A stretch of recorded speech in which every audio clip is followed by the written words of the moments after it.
She ran from her own wedding with the dress weighing down her shoulders and her heart racing. She knew the wolves could track her within minutes, so she ran as fast as she could. And she saw a carriage stopped on the deserted road. No coachman, no one in sight, her only refuge. She opened the door, threw herself inside, and curled up on the floor, certain she was alone. When she lifted her eyes and found a man dressed in black watching her, panic took over. Elowen Hale yanked off her shoe and hurled it at him, her only weapon. The shoe hit the stranger's chest and he merely tilted his head, amused, because he was no stranger. He was Rhaice Drimore, the Alpha King, the same man she had slapped months earlier, the man she never thought she would run into again like this. Chapter 1. The dress grew heavier with every step. Elowen Hale felt the white fabric pulling her shoulders down, as if the gown itself knew she shouldn't be there. The flowers woven into her hair scratched her scalp. The smell of candles and incense filled the chapel to the point of suffocation. Her fingers trembled around the bouquet, petals falling one by one onto the stone floor as she walked. Just a few more steps. Just smile. Just run. The thought shot through her mind like lightning. Run. The word echoed in her chest, beating in sync with her racing heart. She lifted her eyes and saw Lucien Moorhaven standing beside the priest, that confident smile on his lips. The dark green velvet coat impeccable over his broad shoulders. He was handsome. He always had been. Since childhood, when they ran together through the fields of his estate, when he held her hand under the trees and swore they would marry one day. But now, as she looked at him, all Elowen could see was the image she couldn't erase. Lucien's hands on Evelyn's waist, her own sister, pressed against the stable wall 3 nights earlier, his mouth on Evelyn's neck. The low moan Evelyn let out, a sound Elowen should have been the only one to draw from him. Her throat tightened. She swallowed hard, forcing a smile as she stepped forward again, and again. The priest began to speak, but his words dissolved into a distant hum. All she could hear was her own blood pounding in her ears. You don't have to do this. You don't have to. But she did. Didn't she? The Hale estate was on the brink of ruin. Her father had lost almost everything in poorly planned business deals. Her mother cried every night, hidden in her room, thinking no one heard. And Lucien. Lucien owned land across the entire region, wealthy, powerful, a noble wolf whose family controlled the trade of wool, grain, everything. Marrying him meant saving her family. She took another step. Lucien watched her with those brown eyes she used to love. He had knelt before her the night before, holding her hands, begging for forgiveness. It was a moment of weakness, Elowen. I love you. I've always loved you. Please don't leave me. She had wanted to believe him. Wanted so badly. But she couldn't. Run. The thought hit so hard she almost stumbled. Her eyes widened. The bouquet slipped from her fingers and crashed onto the floor with a dull thud. White petals scattered over the stones. Everyone in the chapel went silent. Lucien frowned. Elowen? She didn't respond. She couldn't. Because in that moment, something inside her simply shattered. And then she ran. She turned and bolted, clutching the skirts of her dress with both hands, her shoes pounding against the floor, while gasps and shouts erupted behind her. The chapel doors burst open when she shoved them, and the cool afternoon air slapped her face. She didn't stop. She didn't look back. She just ran. Elowen, come back! Lucien's voice thundered behind her, rough with anger. She heard heavy footsteps. Many footsteps. His family. Wolves. They could track anything. Anyone. Except you. Not if you use the vial. Elowen threw herself to the side, hiding behind an abandoned cart at the back of the estate. Her hands trembled so violently she could barely hold her shoe. With desperate fingers, she reached for the tiny glass vial hidden inside the padded fabric of the heel. It was the size of her thumb, filled with an amber liquid that smelled of bitter herbs. The healer. She remembered the gray-haired woman who lived on the edge of the forest, the one everyone called a witch. 2 days earlier, Elowen had gone to her in desperation, begging for something that could hide her scent from wolves. "Planning to flee, child?" the healer had asked, her dark eyes locked onto Elowen's. Or simply preparing for the possibility? Elowen hadn't known the answer. She had kept the vial, convinced she would never use it. Lucien had apologized. He had cried. He had promised to change. But now, crouched behind that cart, her heart pounding so hard it hurt, she uncorked the vial and poured the liquid over her dress, her neck, her wrists. The smell was awful, but she didn't care. She cared about nothing except disappearing. "She's around here. Search everywhere," one of Lucien's brothers shouted across the property. Elowen stood and ran again, this time toward the road. The forest was close. If she could reach it, if she could hide among the trees. But then she saw a carriage. It stood alone on the road, with 2 massive black horses harnessed to the front. It was an elegant carriage, the kind only someone very wealthy would own. Dark polished wood, gold trimmings along the edges, velvet curtains covering the windows. No coachman. No one in sight. Elowen didn't think. She didn't have time to. She simply ran to the door, opened it, and threw herself inside, collapsing to her knees on the carriage floor. The door slammed shut behind her. She curled up, breathless, her chest rising and falling so fast she thought she might faint. That's when she smelled it. Expensive tobacco, damp leather, and something else. Something warm and heavy that made every hair on her body stand on end. Slowly, very slowly, Elowen lifted her eyes, and she wasn't alone. He sat on the opposite seat, one leg crossed over the other, his arms stretched across the backrest, dressed in black from head to toe. A black velvet tunic embroidered in silver, black leather gloves. His dark short hair was slightly tousled, as if he had run his fingers through it recently. His eyes were a stormy gray, fixed on her with an intensity that made her stomach twist. Rhaice Drimore, the Alpha King. Elowen felt all the air leave her lungs.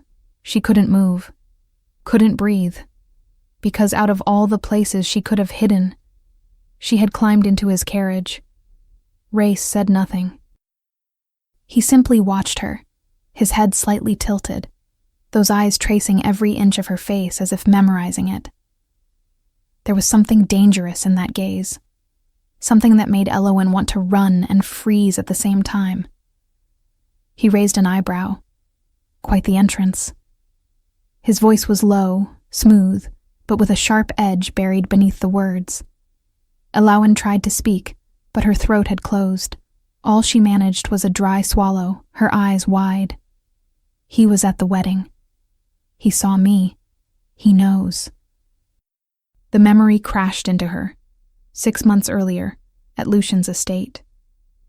Rhaice had arrived to discuss business, land, trade.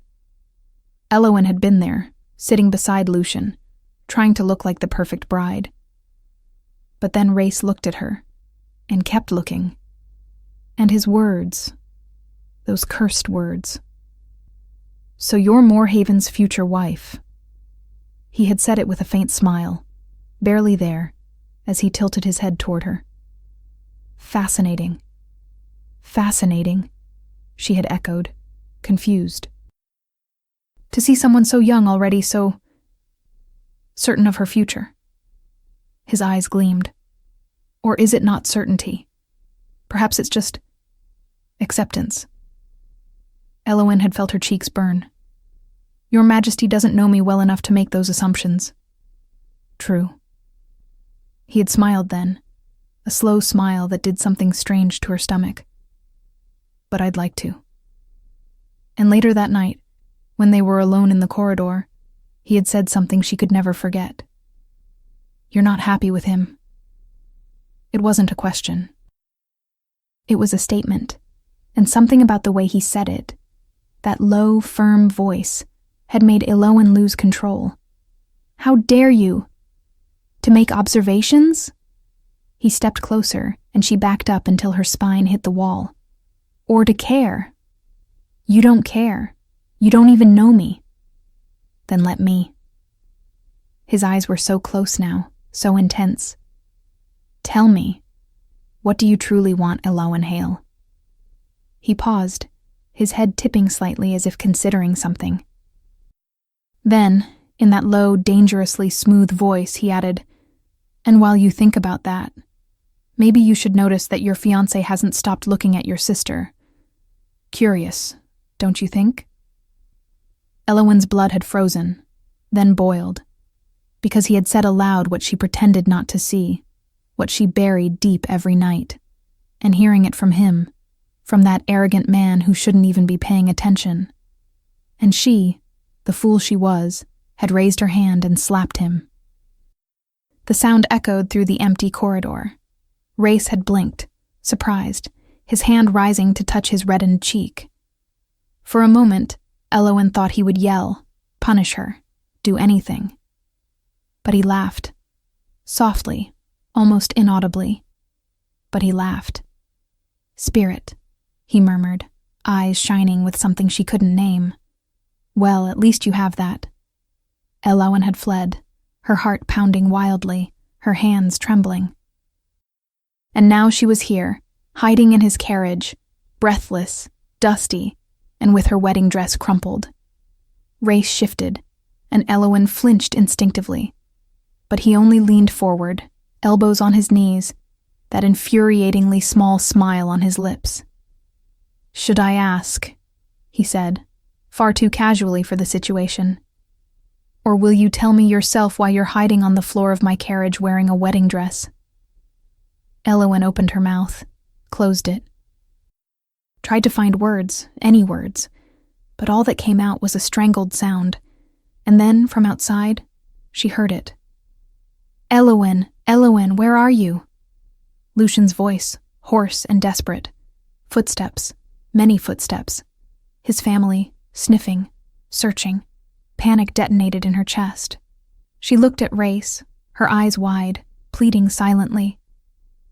He studied her for a long moment. Then, slowly, he raised a finger to his lips. Silence. Chapter 2.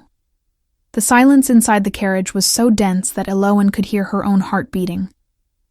Rhaice did not move. He remained seated, that finger still pressed against his lips, his eyes locked on hers with an intensity that made the air feel heavier. Outside, footsteps drew closer. Voices. She recognized Lucian's voice, hoarse and desperate, shouting her name. She recognized his brothers, too, his cousins, all of them searching. The sound of boots on the gravel road echoed nearer and nearer. "They are going to find me. They are going to drag me back." Elowen pressed her hands to her chest, trying to control her ragged breathing. The white dress was crushed around her knees, layers of fabric making her feel like she was suffocating. She wanted to disappear, wanted the earth to open up and swallow her whole. And then she heard Lucian's voice right beside the carriage. "Your Majesty?" He knocked on the window, the sound making Elowen jump. "Your Majesty, are you there?" Rhaice did not answer immediately. Instead, his eyes stayed on Elowen for one more second, studying her. There was something in that gaze she could not decipher. It was not pity. It was not amusement. It was something deeper, darker. Then, with a movement so quick she barely had time to process it, he grabbed her. His hands closed around her arms and lifted her from the floor with frightening ease, pulling her onto the seat beside him. Before she could protest, before she could even breathe, he snatched up the black cloak folded at his side and threw it over her, covering her completely. The heavy fabric fell over her head and body, hiding every last glimpse of white from the wedding dress, and then he pulled her even closer, pressing her against his chest. Elowen went utterly still. She could feel his warmth through the cloak, through the velvet coat, through everything. She could hear his heartbeat, steady and strong, right against her ear. The scent of tobacco and leather wrapped around her, mixed with something that was uniquely his, something warm and masculine that made her senses spin. What is he doing? Why is he helping me? Moorhaven. Rhaice's voice came out calm, almost bored, as if there were not a woman hiding beneath his cloak. He opened the window curtain with one hand, the other still holding Elowen against him. Is there a problem? Forgive me for disturbing you, Your Majesty. Lucian's voice was tight, breathless. My fiancée. She ran away. I am looking for her. Has Your Majesty seen her by any chance? There was a pause. Elowen held her breath, her body rigid against Rhaice's chest. She could feel his hand on her back, firm, keeping her in place. Your fiancé. Rhaice repeated the words slowly, as if tasting them. Yes, she was. Lucian hesitated. She was confused, frightened. She did not know what she was doing. The sound Rhaice made was almost a growl. And you think she would run into my carriage? I do not know where else she could have gone. Her scent vanished. It is as if she evaporated. Rhaice was silent for a moment. Elowen could feel his chest rise and fall with each breath. Then he spoke, his voice so cold it made even her shiver. Perhaps she evaporated on purpose, Moorhaven. Has that crossed your mind? Lucian did not answer right away. When he did, there was a thread of anger in his voice. With all due respect, Your Majesty, that is none of your concern. No. Rhaice leaned closer to the window, and Elowen felt his body shift, pulling her with him. Because it seems to me that a woman running from her own wedding is exactly the kind of thing that should concern me, especially when the man she is running from comes knocking on my door demanding answers. A tense silence followed. Elowen could picture Lucian's expression, that clenched jaw, his brown eyes blazing with barely contained fury. I am not demanding anything, Your Majesty. I am merely asking for help. Then here is my help. Rhaice's voice came out soft, almost gentle, but there was steel hidden in those words. Go home, Moorhaven. If your fiancée ran, she had her reasons. And if she wanted to be found, she would not have gone to such lengths to disappear. Your Majesty. I am alone in the carriage, if that is what you are wondering. Rhaice cut in, his patience clearly thinning. And frankly, I am tired of this conversation. I have a long journey ahead, and I would like to continue. Another silence. Elowen could hear Lucian's heavy breathing on the other side of the window. She imagined his hands clenched into fists, his jaw locked, all that wounded pride boiling just beneath the surface. Very well, Lucian finally said, his voice tight. My apologies for disturbing you, Your Majesty. Accepted. The footsteps receded. Elowen waited, still pressed against Rhaice's chest, hardly daring to breathe. She heard Lucian call to his brothers, ordering them to search elsewhere. The voices grew more distant, the footsteps moving away down the road. And then, at last, silence. But Rhaice did not let her go. Elowen remained there, wrapped in his cloak, her face pressed to his velvet coat, her heart pounding so hard she was sure he could feel it. She ought to pull away. She ought to say something.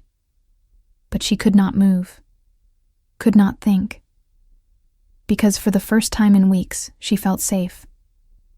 What is wrong with me? He is gone. Rhaice's voice came from above her, low and rough, but he still did not release her. Slowly, very slowly, Elowen lifted her head. The cloak slipped from her shoulders, pooling around her waist. She looked up and found his eyes already locked on hers. They were so close now. Dangerously close. She could see every detail of his face, the strong lines of his jaw, the shadow of stubble, the way his lips were slightly parted. And those eyes, heavens, those eyes felt capable of seeing straight through her. "Why did you do that?" she whispered, her voice breaking. Rhaice tilted his head, still holding her. "Do what?" "Protect me. Lie for me." "Why?" For a moment he did not answer. He simply studied her, those eyes searching her face as if looking for something. Then slowly, a small smile curved his lips. It was not a happy smile. It was something darker, more dangerous. "Because," he said, his voice low and weighted with something that made her stomach twist. "Any man who drives a woman to run from her own wedding does not deserve to find her." Rhaice, moments earlier, he felt her before he even saw her. It was a sharp, violent tug in his chest that made Rhaice lift his head inside the carriage. His whole body went tense, every wolf instinct roaring to life. And then the door burst open and she hurled herself inside, dropping to her knees on the carriage floor, breathless. That cursed white dress fanned out around her like a cloud. Elowen. Her name thundered through his mind. He could not move, could not breathe, because there she was, the woman who haunted him every night, the woman whose scent he had memorized after a single encounter, the woman he had just seen walking toward another man's altar barely half an hour ago. He had tried to watch the ceremony, but every step she took toward the groom felt like something tearing inside him. He could not bear to see the rest. He had risen and left before his own wolf betrayed the mask he wore. And if she was here now, it was because she had run. Something fierce and primal roared inside him. Satisfaction, relief, and a desire so intense he had to dig his claws into the seat to keep himself from moving. She ran. She did not marry him. But then he saw the fear in her eyes, saw the panic, and something deeper surged through him. Protection. The overwhelming need to keep that woman safe, to let no one touch her, to destroy any threat that dared come near. My mate. She is my mate. Always. And he could not tell her. Not when she had never once felt the connection he felt. To her, he was just a stranger. A frightening king she had dared to slap 6 months ago. That slap. He could still feel the sting on his cheek, still remember the sheer shock that hit him. No one, in his entire life, had ever dared raise a hand to him. And she had done it without hesitation, her eyes blazing with fury. That was when he knew he was lost. And now she was here, hiding against his chest, trembling, and all he wanted was to wrap her in his arms and never let her go. But he could not. So he settled for keeping her close, just for this moment, while he lied to the man who did not deserve to breathe the same air she did. Rhaice finally let her go, leaning back against the seat with that infuriating calm he seemed to have mastered. Elowen pulled away quickly, pressing her back against the opposite wall of the carriage, her heart still pounding out of control. She felt exposed, vulnerable, as if those eyes could see every secret she had ever kept. He spoke suddenly, knocking twice on the roof of the carriage. The carriage jolted and began to move. "Wait!" Elowen leaned forward, eyes wide. "What are you doing?" "Leaving, obviously." He folded his arms, that small smile still on his lips. "Unless you would prefer that I go back and hand you over to your groom?" "No, She swallowed hard, her hands twisting in the fabric of her dress. Please, can you take me far away from here? I will owe you. Whatever you want. But get me out of here and I will manage on my own later." Rhaice studied her for a long moment, his head tilted. There was something in the way he looked at her that made her stomach knot. "Do not worry," he said at last, his voice low and steady. "No one is going to lay a hand on you. You are under my protection now." The words knocked the air from Elowen's lungs and she blinked, speechless. Protection. From him. The Alpha King everyone feared, the one with a reputation for being cruel and ruthless. "I do not understand," she whispered. "Why are you doing this?" Rhaice did not answer right away. He simply watched her, those eyes. Then he leaned forward, elbows on his knees, his face dangerously close to hers. "Because," he said, his voice rough, "you slapped me, and any woman brave enough to do that deserves a second chance at life." Elowen felt her face burn. The memory of that night rushed back with full force, the way she had lost control, how her hand had moved before her mind could stop it. I should not have done that," she muttered, lowering her gaze. "Should not?" He tilted his head, and there was something almost amused in his tone. "I disagree. I think it was exactly what you should have done." She looked up, confused. "But I hit the king." "And?" He leaned back again, that maddening smile returning. "Do you think no one has ever hit me before?" Elowen had no idea what to say. "But you are frightening, cruel, feared." He finished the thoughts for her, his eyes gleaming. "Yes, I know. That is what everyone says." A heavy silence settled in the carriage. Elowen studied him. Really studied him. For the first time. He was everything the stories claimed and more. Tall, strong, with broad shoulders that filled out the black coat as if it had been sewn onto his body. His face was all hard lines and sharp angles, but there was a strange beauty in it, something magnetic that drew the eye and refused to let it go. And that smile. Heavens, that smile. It was dangerous. It was sarcastic. It was... "By the way," Rhaice said suddenly, shattering her thoughts, "that dress of yours is awful." Elowen blinked, startled. "What?" "The dress." He gestured vaguely in her direction. "Awful. You look like a gift box. If you were marrying me, I would never allow them to dress you like that." For a moment, Elowen just stared at him, unable to believe what she had just heard. And then, despite everything, despite the fear and the panic and the confusion, something inside her snapped. She bent down, yanked one of the white silk shoes off her foot, and threw it at him. "Good thing I'm not marrying you." The shoe hit him in the chest with a dull thump before dropping to the floor of the carriage. Rhaice looked at the shoe, then at her. And then that slow, dangerous smile curved his lips. "Well," he said, his voice low and rough, "now I am going to have to punish you for that." Elowen's blood ran cold. She shrank back into the corner of the carriage, eyes wide. "What have I done?" "I threw a shoe at the king. He is going to lock me up. He is going to..." But then Rhaice leaned forward, picked the shoe up from the floor, and examined it with that infuriating smile still on his face. When his eyes lifted to hers again, there was something dangerous and amused in them at the same time. "Calm down," he murmured, his voice dropping an octave. "I am not going to bite you, unless you want me to." Elowen's face went up in flames. She opened her mouth, shut it, unable to form a single word. His smile widened, clearly pleased with the reaction he had provoked.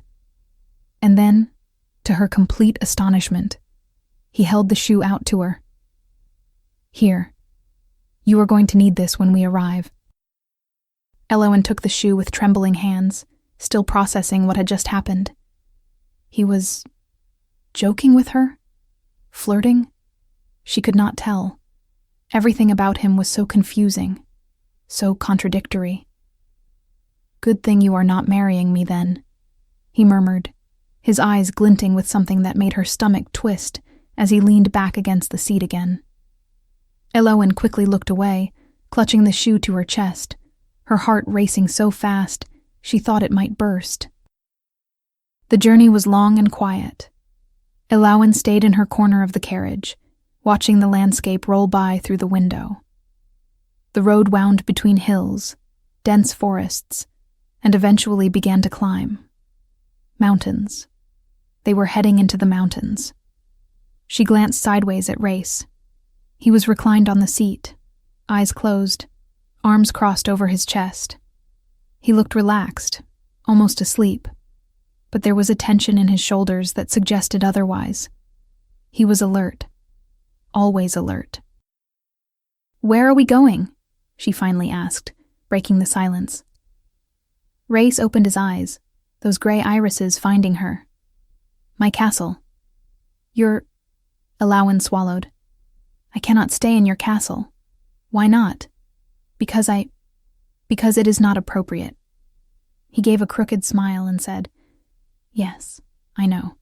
But unless you have somewhere else to go, I suggest you accept my hospitality." Elowen opened her mouth to protest, then closed it again. Because he was right. She had nowhere to go. She could not return home, not with Lucien and his family hunting for her. She had no friends who could take her in without asking questions. She had no money. She had nothing. "I will find somewhere," she said weakly. "Of course you will." Rhaice did not sound the least bit convinced. "But until then, you stay with me. Stay with me." The words echoed in her mind, loaded with something she could not name.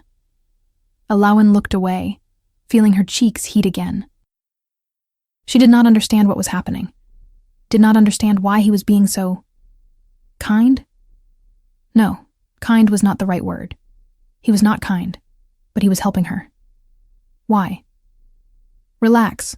His voice came low, almost gentle. "No one will hurt you there. You are safe." Safe. What a strange word.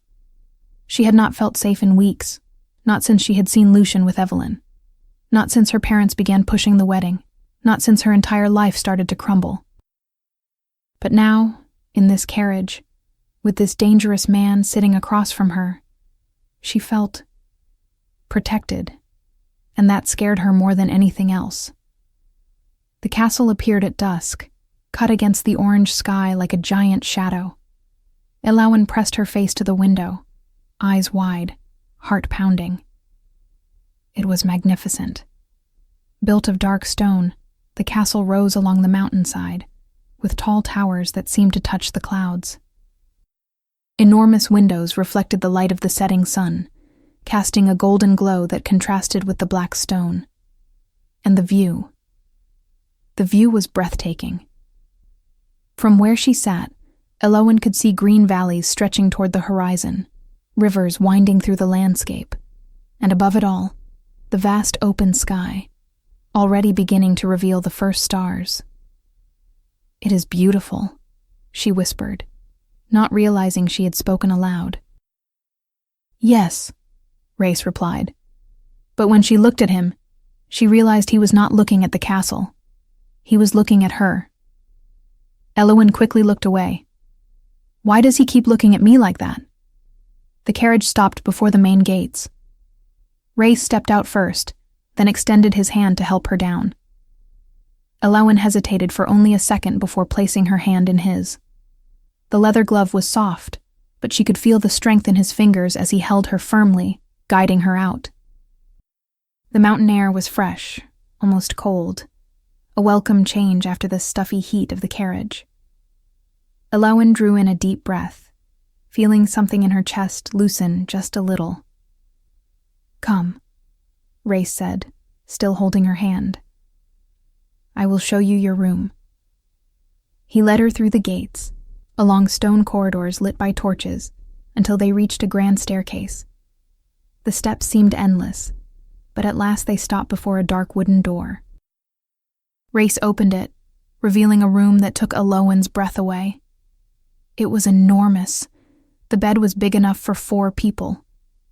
A fire crackled in the hearth, filling the room with warmth. And the windows The windows were massive, stretching from floor to ceiling, offering a perfect view of the valley below and the star-strewn sky above. "You may stay here," Rhaice said, releasing her hand. "There are clothes in the wardrobe. Hot water will be brought up soon. If you need anything, my servants are at your disposal." Elowen turned to him, words caught in her throat. Thank you. For everything."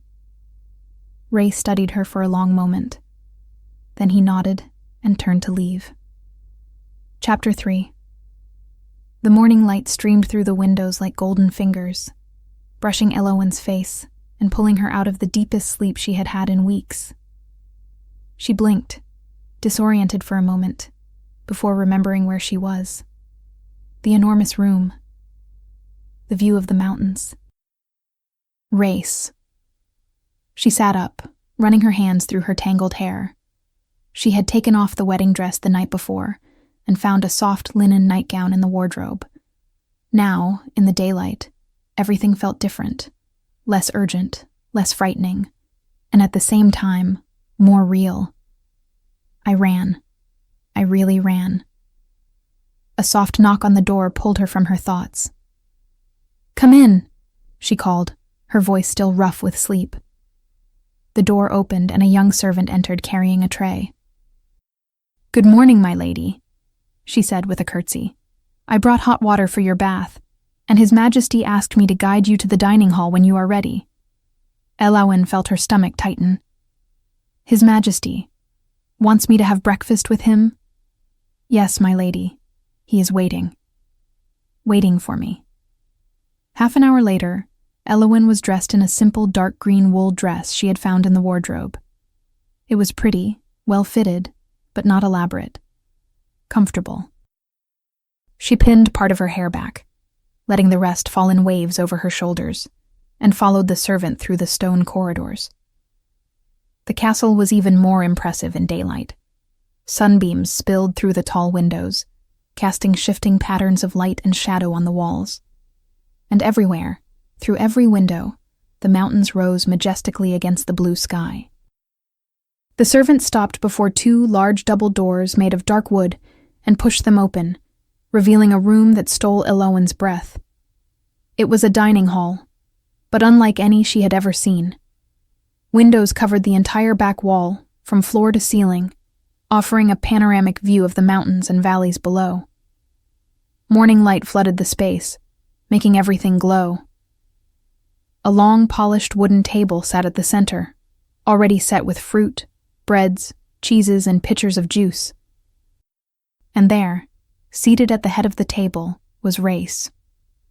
Elowen froze in the doorway, unable to move for a moment. He looked different in daylight, less shadowed, less threatening. He still wore black. A simple linen shirt with the sleeves rolled up to his elbows, revealing strong, sun-kissed forearms. His dark hair was slightly tousled, as if he had run his hands through it recently. And when he lifted his eyes and saw her standing there, those storm-gray irises caught the sunlight and glimmered like molten silver. Something in her chest tightened. "Good morning," he said, his voice gentle. It was not the sarcastic tone from the night before. It was warm, almost soft. "Good morning," she replied, forcing her legs to move. She crossed the room and sat at his right side, maintaining a respectable distance. Rhaice gestured toward the food. "Help yourself. I hope you slept well." Yes. Thank you." She picked up a piece of bread just to keep her hands busy. "The room is beautiful." "I am glad you liked it." Silence. Elowen bit her lip, unsure of what to say. Being near him now, with the sunlight revealing every detail of his face, felt different. She could see the faint scars near his jawline, the strong line of his throat, the way his fingers held the teacup with unexpected delicacy. "Why am I looking at him like that?" "So," Rhaice said at last, setting down his cup, "are you going to tell me why you ran?" Elowen lifted her eyes, startled. He studied her with that steady intensity, waiting. There was no judgment in his gaze, only curiosity. She lowered her eyes to the bread in her hands. You were right. About what? About him. About... She swallowed, the words scraping her throat. Lucian. He was having an affair with my sister. I saw them. Nights before the wedding. The silence that followed was heavy. When Elowen finally gathered the courage to look up, she found Rhais's jaw clenched, his eyes dark. Your sister, he repeated, his voice dangerously low. Yes. Elowen felt tears sting her eyes but blinked them away. Evelyn. I saw them in the stable. His hands were all over her, and she was moaning his name. Rhais's hand curled into a fist on the table. Elowen watched the knuckles turn white before he drew a slow breath and forced himself to relax. And still, he said carefully, you were going to marry him. My parents, they need this marriage. Our estate is failing. And Lucian, he begged for forgiveness. He cried, said it was a moment of weakness.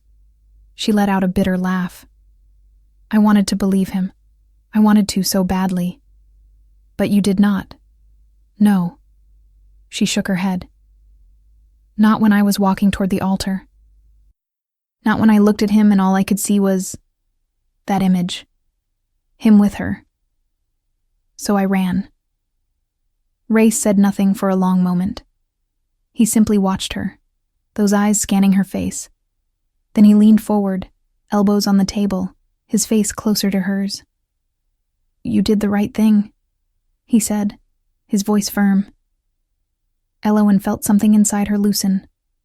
I don't know. My parents will be devastated. My family. Your family will survive. But you? He tilted his head. Would you have survived a marriage with a man who betrayed you with your own sister? The words hit her like a blow. Because no, she would not have survived. Not truly. She would have withered slowly, suffocated by lies and betrayal, until nothing of her remained. Thank you, she whispered. For saying that. Rhaice smiled. One of those small smiles that made something flip in her stomach. Then he leaned back again, lifting his teacup. How did you hide your scent? He asked suddenly, shifting the subject. Moorhaven's wolves should have tracked you easily. Elowen blinked, surprised by the question. I used a vial. A forest healer gave it to me. She said it would muffle my scent. Rhais's eyes glimmered. Clever. There was something like admiration in his voice. So you planned to run from the start? Not exactly. I kept the vial only as a precaution. I didn't think I'd actually use it. But then, when I was there, she shook her head. Something in me just broke. Survival instinct. He took another sip of tea, still watching her. It is powerful. Elowen studied him for a moment.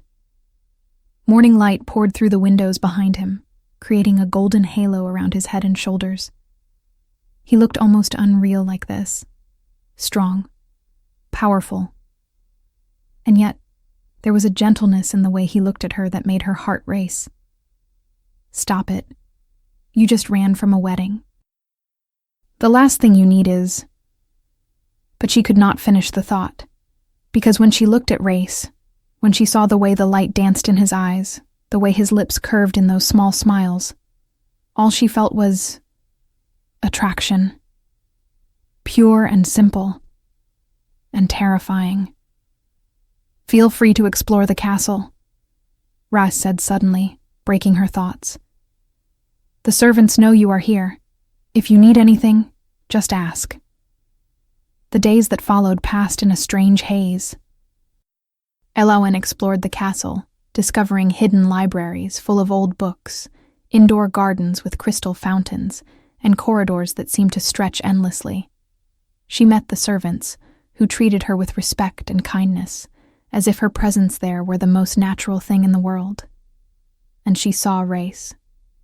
Not constantly, but often enough to feel his presence everywhere. He had responsibilities, meetings with advisors, letters to answer. But always, in the late afternoon, she found him somewhere. In the library, in the gardens, in the main hall, and they talked. Not about deep things, not yet. Just small things. Favorite books, places they had visited, foods they liked. But every conversation added another layer to how she understood him. And every time he smiled, every time his eyes lit with amusement, she felt that attraction grow a little more. But that night, Elowen found herself unable to sleep. The full moon shone through her windows, casting silver patterns on the floor. She rose, pulled a robe over her nightgown, and stepped into the corridor. The castle was quiet at night, but not silent. She could hear the wind howling outside, the faint crackling of distant fireplaces, the occasional rustle of curtains. Her bare feet made little sound on the cold stone as she wandered, with no specific destination in mind. She saw a light, coming from a door at the end of a corridor she had not explored yet. Candlelight, flickering and warm. She approached slowly, curious, and noticed the door was slightly ajar. An office. She could see shelves full of books, a large desk covered with papers and maps, and a figure sitting behind it, head bent over some document. Rhaice. Elowen hesitated in the doorway, unsure if she should interrupt. But then, without lifting his eyes from the paper, he spoke. "I can hear you. Do you want to come in?" She sucked in a breath, startled. How did he? "Wolves have sharp hearing," he said, still not looking up, though there was a smile in his voice. "And you breathe louder when you are nervous." Elowen felt her face burn. Slowly, she pushed the door open and stepped inside. The office was cozy despite its size. A fireplace filled the space with warmth. Shelves covered 3 walls, overflowing with books of all shapes and sizes. And the window behind the desk offered a view of the moonlit forest. Rhaice finally lifted his eyes, and something in his expression softened when he saw her. His gray eyes brightened with the candlelight. "Cannot sleep?" he asked. "No." She folded her arms, suddenly aware of how lightly dressed she was. Just a nightgown and robe. "I hope I'm not interrupting." "Never." He stood and walked to a small table where a kettle sat. "Hot chocolate?" Elowen blinked. "You have hot chocolate?" "I do." He picked up 2 cups. "It is my secret vice. Do not tell anyone or my fearsome king reputation will be ruined." She could not help the laugh that escaped her. The idea of that powerful, intimidating man drinking hot chocolate in the middle of the night was adorable. "Your secret is safe with me," she promised, accepting the cup he handed her. They sat by the fireplace, Rhaice in a leather armchair, Elowen in another, the small table between them. She took a sip of the chocolate and sighed. "So," Rhaice said, leaning back in his chair, the cup balanced in one hand, "you enjoy exploring the castle at night." It was not a question, but Elowen answered anyway. "It is peaceful at night, quiet, I can think." "And what do you think about?" "About you," she almost said. Instead, she shrugged. "Everything. How I ended up here. What I will do now." Rhaice studied her over the rim of his cup, those penetrating eyes. "You do not need to decide now. Stay as long as you need." "But I cannot stay forever," she said softly. "Eventually, I will have to face my family. I will have to face Moorhaven," he finished for her, his voice darkening. "Yes. He will not harm you." The words came out firm, almost like a vow. Not while I am alive. Elowen lifted her eyes, startled by the intensity in his tone. There was something fierce in his expression, something primal and protective that made her heart race. "Why do you care so much?" she asked quietly. "You barely know me." Rhaice was silent for a long time. Then he lowered his cup and leaned forward, elbows on his knees, his face dangerously close to hers. "Maybe," he said, his voice rough. "I want to know you." The air between them shifted, grew heavier, warmer. Elowen could feel her heart pounding against her ribs. She could see the way his eyes flicked briefly to her mouth before returning to her eyes. He is looking at my mouth. The thought struck her like lightning, sending heat through her entire body. She swallowed hard, her throat suddenly dry. And then, because she needed to break that tension before she did something foolish, she forced a smile and said, "Why are you so feared if you are so gentle?" Rhaice blinked, clearly not expecting the question. Then he let out a low laugh, shaking his head. "Gentle," he repeated, as if the word tasted foreign. "Keep talking like that, and you will ruin my evil Alpha King reputation." "Cute, too," she added, her smile widening. "You are cute." "Cute?"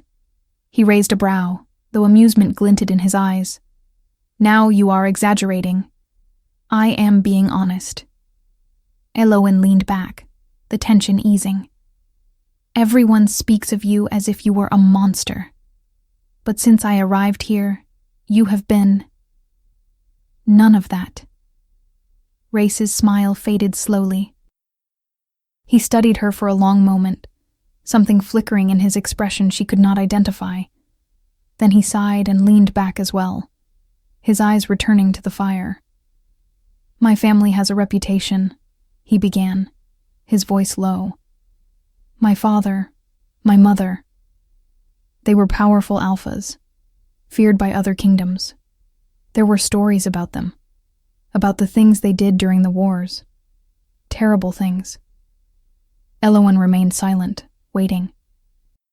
"But what no one knew," Rhaice continued, eyes still on the flames, "was that it was all deliberate. The cruelty, the infamy. It was a mask, a strategy." "Strategy?" she asked, frowning. "There was a kingdom in the north, powerful, cruel. They started wars, destroyed lands, enslaved people. My parents knew they could not defeat them in open battle. So they did something smarter." He looked at her. "They became monsters." A chill ran down Elowen's spine. "They built a reputation," Rhaice said. "Made other kingdoms fear them. Then they allied themselves with the Northern Kingdom, earned their trust. And when the moment was right, my parents betrayed them.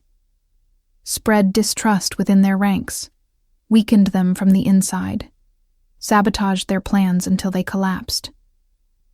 "And the war ended," Elowen whispered. "Yes, but the reputation remained." He smiled, but there was no humor in it. "My parents died 5 years ago, and I inherited not only the kingdom but also the reputation. The fearsome king, the alpha no one dares cross. But you are not like that," she said firmly. Rhaice looked at her, surprised.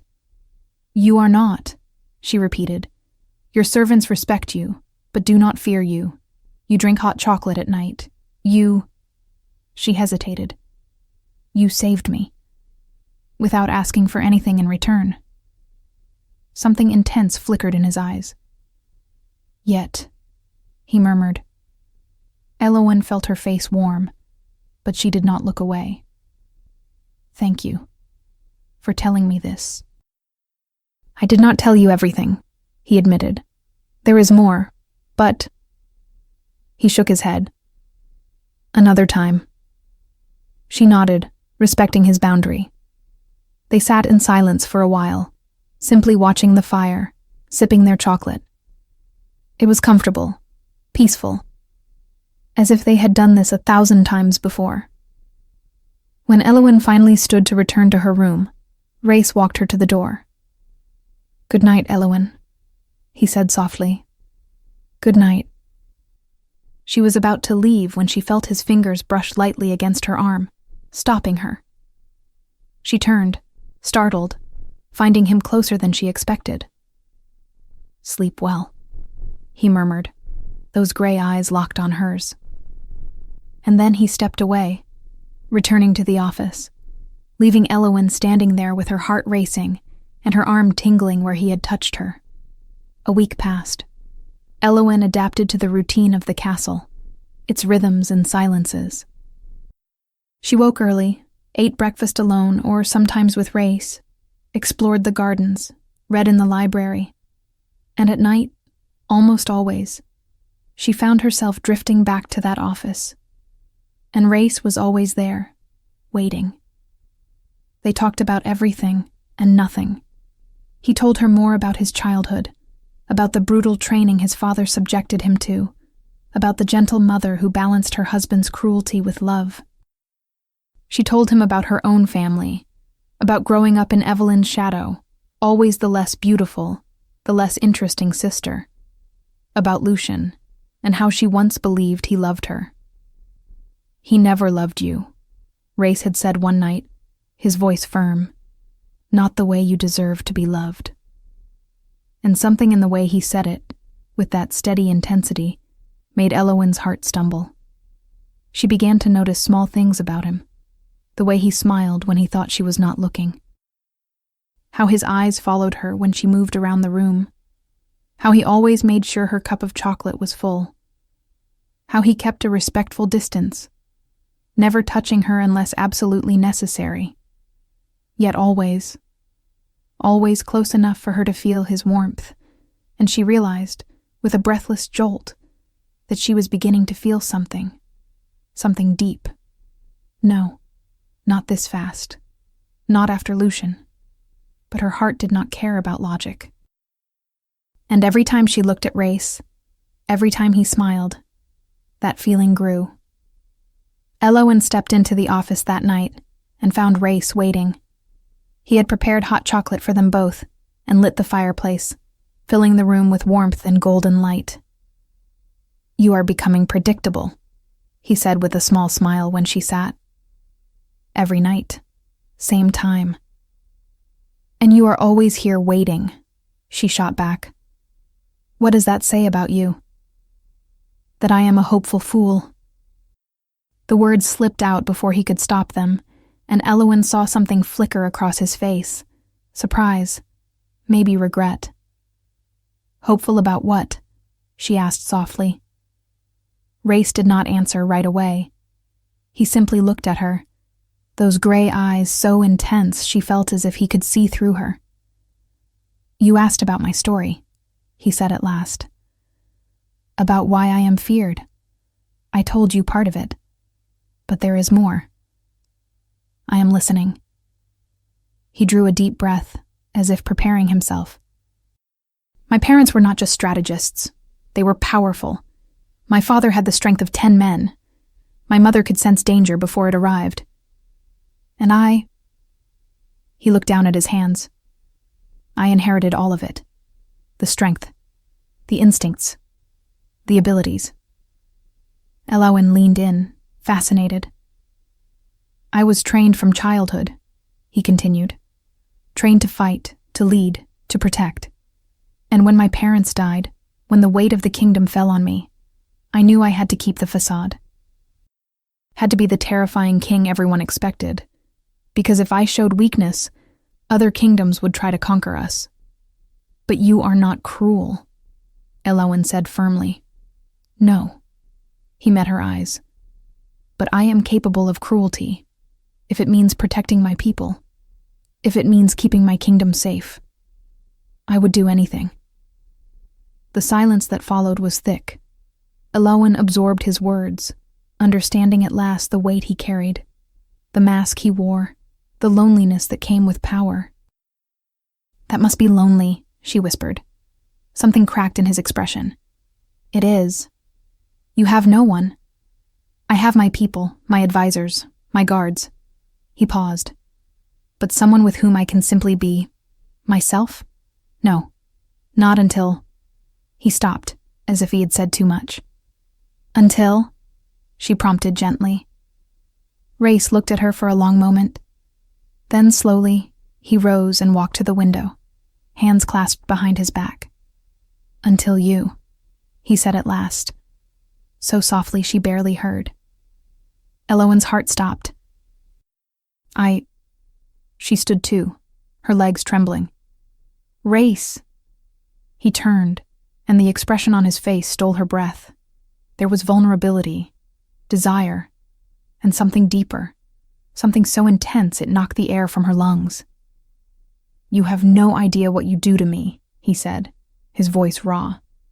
From the moment I saw you, from that damned slap, I cannot stop thinking about you. Elowen stepped toward him, unable to stop herself. I feel the same. His eyes widened. What? I think about you too, she admitted, her face burning. All the time. And I shouldn't. I just ran from a wedding. I should be devastated. But when I am near you, I just... Just what? He stepped toward her, closing the distance. I just want you closer, she whispered. Something shifted in his face.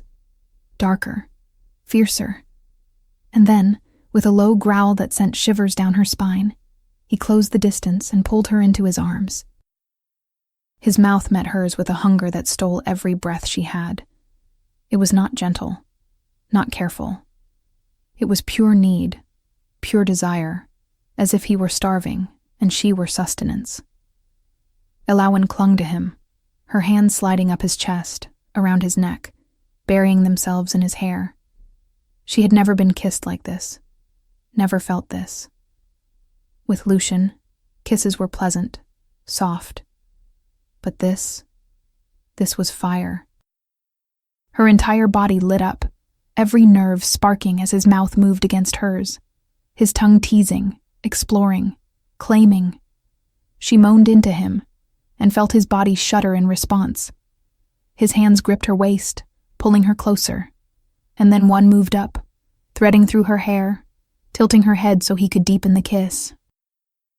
She could feel his strength, the power restrained beneath the surface, but also the gentleness, the care with which he held her, as if she were something precious he feared breaking. When they finally broke apart, both were breathless. Rhaice pressed his forehead to hers, eyes closed, his breathing uneven. Elowen, he whispered, his voice wrecked. You have no idea what you are doing to me. Show me, she breathed, surprising herself. His eyes opened, those storm-gray irises now nearly black. And then he kissed her again, and she lost herself entirely in him, in his heat, in his taste, in the way he held her as if he never wanted to let her go. And for the first time in her life, Elowen understood desire, understood passion, understood what it felt like to burn from the inside out, and love every second of it. Rhaice's thoughts. She is here, in my arms, kissing me as if her life depends on it. The thought almost brought him to his knees. Rhaice knew he should stop. Knew he was dangerously close to crossing a line he could never uncross. But gods, she tasted so good, so perfect, as if she had been made for him, because she was. She is his mate. The truth roared inside him, his wolf instinct screaming to claim her, to mark her, to make her his in every way. But he held himself back, because she did not know. She did not feel the bond as he did. For her, this was only attraction, only desire. And if he told her, if he revealed she was his mate, destined for him by the laws of nature, she would run, or worse, stay out of obligation, not choice. No, she must choose. She must fall in love with me before I tell her the truth. It was selfish. He knew that, but he could not help it. Because for the first time in his life, Rhaice Drimore, the feared Alpha King, was completely, irreversibly in love, and he wanted her to love him in return.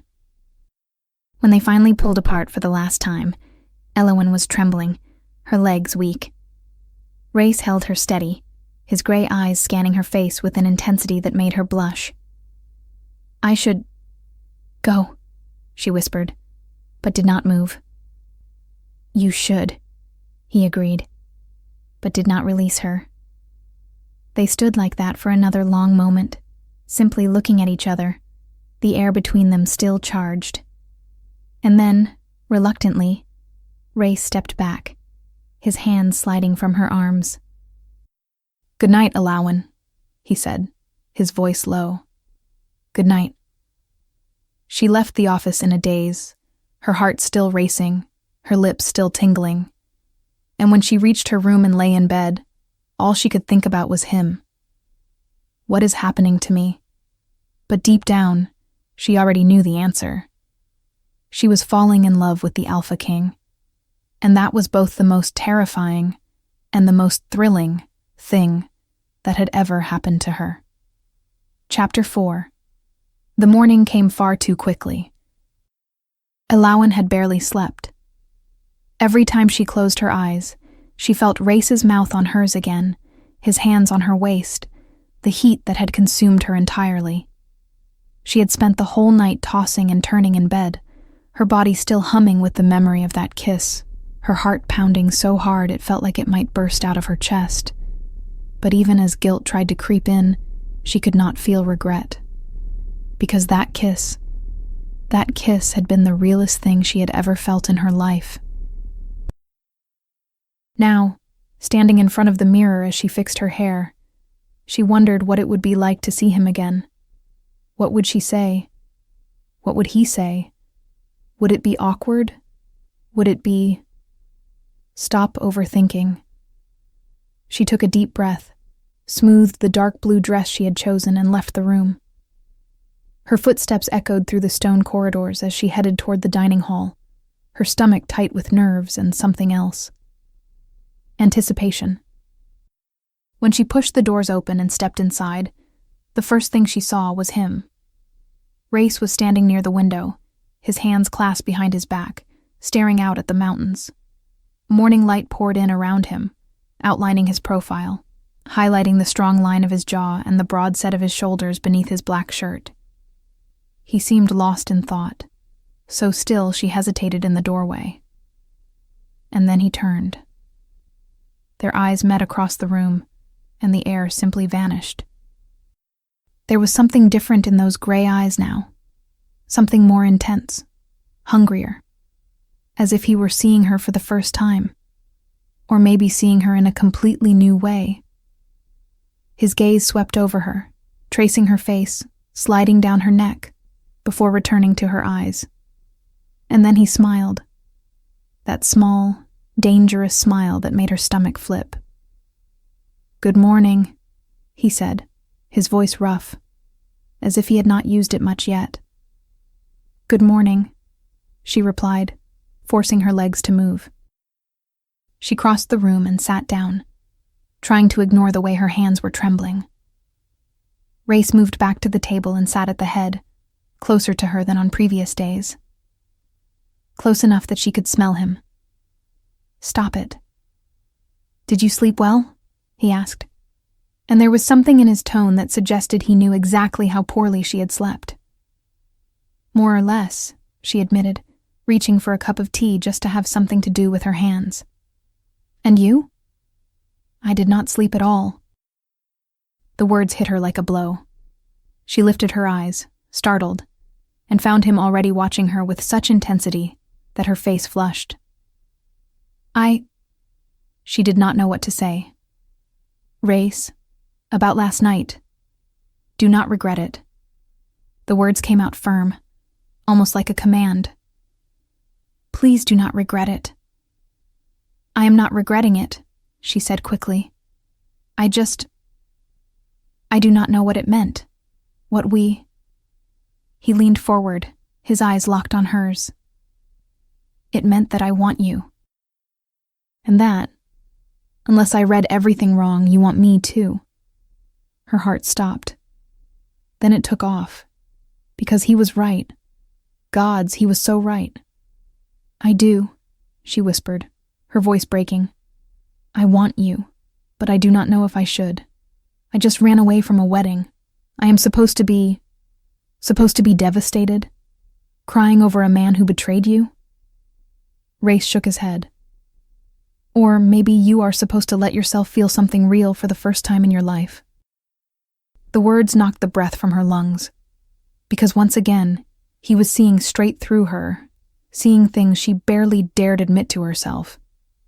She was about to answer when the dining hall doors flew open.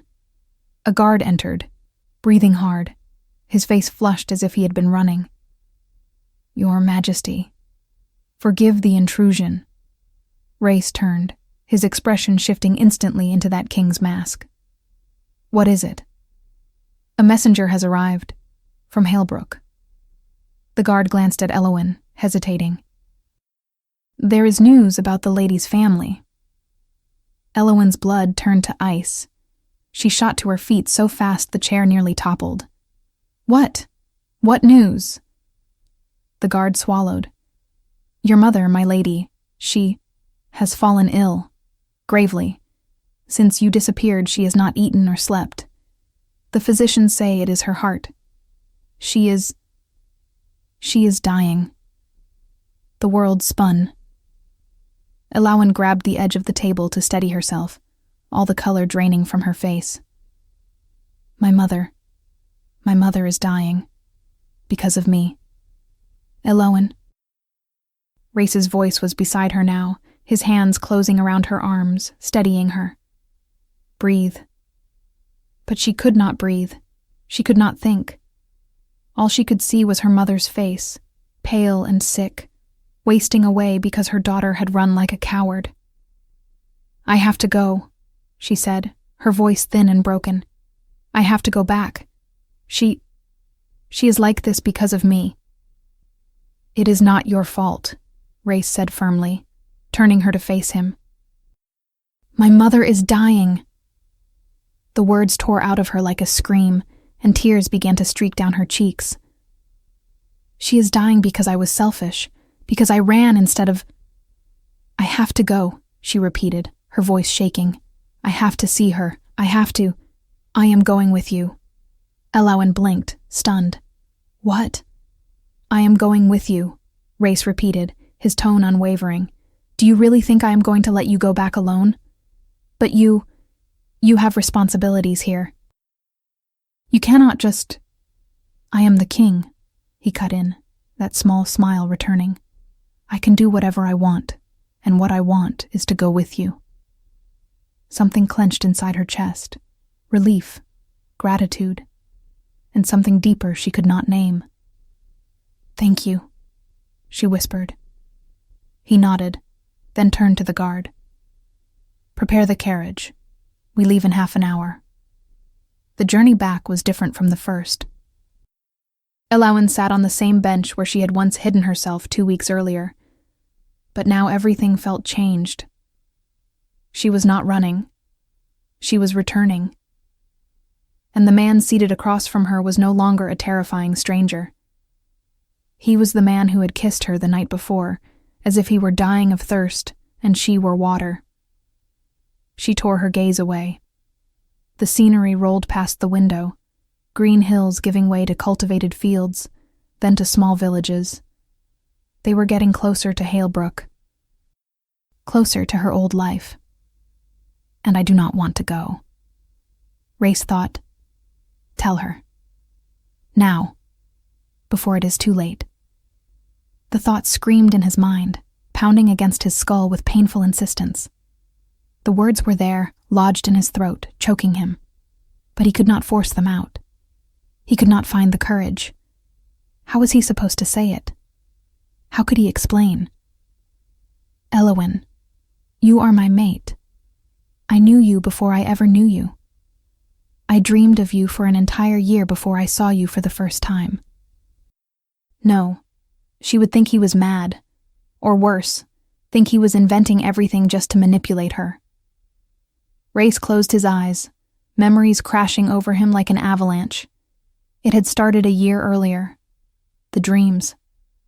At first they were vague, fractured images that made no sense. A woman, with brown hair and green eyes. He did not see her face clearly, only the eyes. Those damned green eyes that seemed to see straight through him. He saw her crying. Alone in a room, her hands covering her face, her shoulders shaking. And he would wake with his chest tight, overwhelmed by a desperate need to find her, to wipe her tears away, to tell her everything would be all right. On other nights, he saw her trapped in nightmares. She tossed in bed, screaming, drenched in sweat, and he wanted to be there, wanted to hold her, wanted to protect her from whatever haunted her. And then there were the good dreams. She was standing in a field, the wind tugging at her hair, a small smile on her lips. She was lying on the grass, staring up at the stars. She was laughing, head tipped back, free. Those dreams were the worst, because when he woke, her absence was physical. It hurt, as if something essential were missing. He had gone to elders, healers, anyone who might explain. And they all said the same thing. Mate. He was dreaming of his mate. But where was she? How could he find her? Then he happened to be traveling near Halebrook. Not for any particular reason, just inspecting the borders of his kingdom. And suddenly, he felt it. A pull. Strong. Violent. As if something invisible had grabbed hold of his chest and yanked hard. He nearly fell from his horse at the intensity of it. His wolf roared to life, every instinct screaming a single word. Here. She is here. The Moorhaven estate was nearby.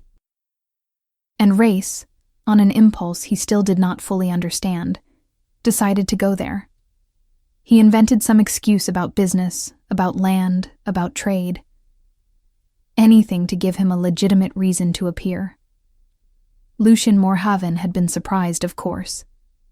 A king did not simply arrive unannounced, but he was smart enough not to question it, to welcome Rhaice with all the pomp and ceremony his rank demanded. And then Rhaice saw her. She was in the drawing room, seated beside Lucien, dressed in light blue, her hands folded delicately in her lap. And when she lifted her eyes and looked at him, it was her, the woman from his dreams. Literally. Those green eyes, that face. She was real. She existed. And she was right there, close enough that he could have touched her if he reached out. But she felt nothing. He saw it in her gaze. There was no recognition. No answering pull like the one tearing through him so intensely he could barely breathe. To her, he was just a stranger. The king. Nothing more. And worse, she was engaged.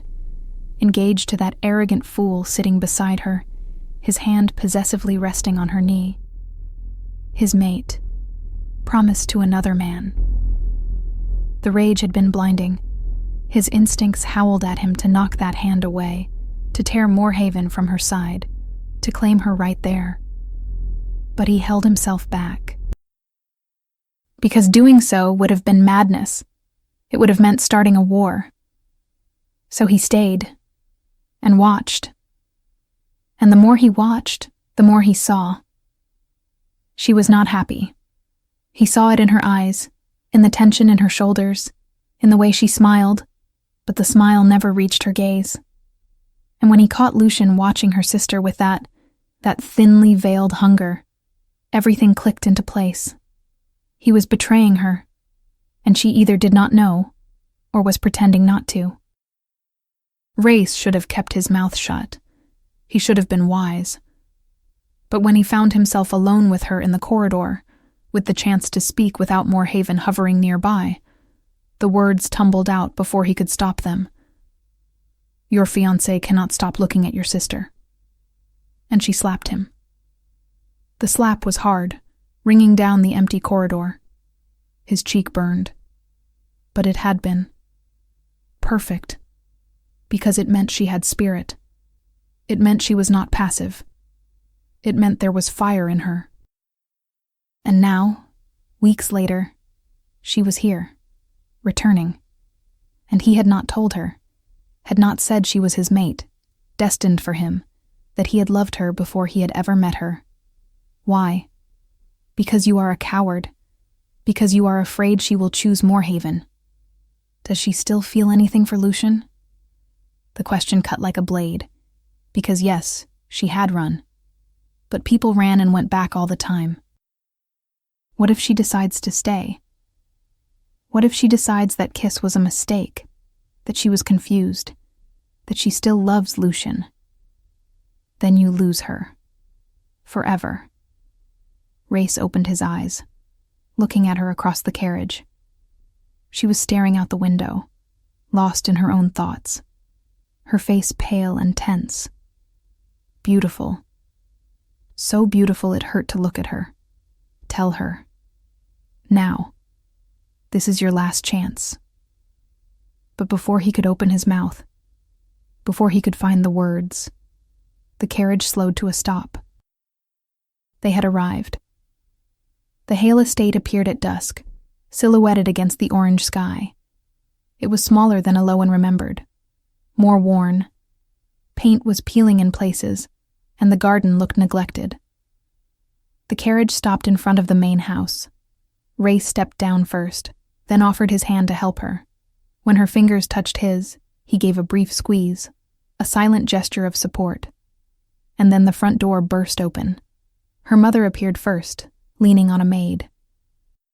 She was pale, thinner than Elowen remembered, with dark circles under her eyes.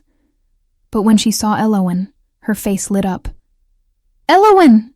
she cried, suddenly trying to run, or at least move faster, across the garden.